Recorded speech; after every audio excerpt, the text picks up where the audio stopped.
adjusting photos of drawings and cut paper compositions.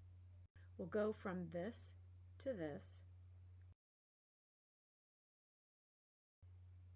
and this to this.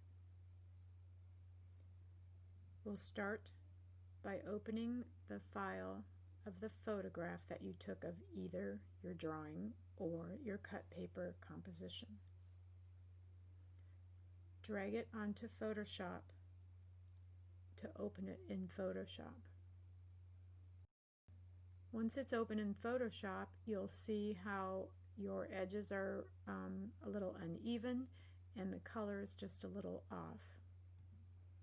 First thing, go to File, Assign Profile, and change the profile to Adobe RGB.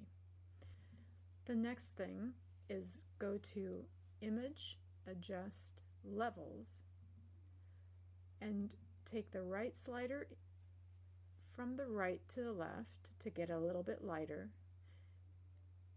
and the left slider in just to get it a little bit darker.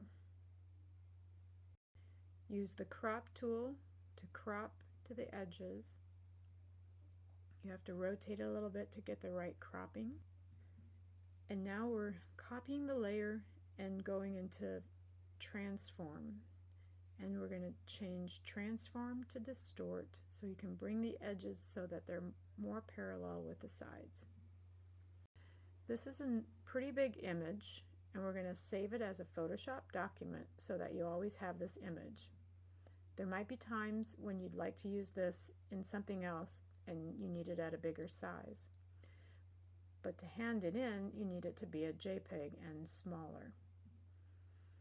The next step is to change the image size, and we're just going to make the longest width of 1000 pixels, and that'll automatically change the second side. And then now we're going to save it as a JPEG and with appropriate name, and you don't save this last file because you don't want to save over your Photoshop image.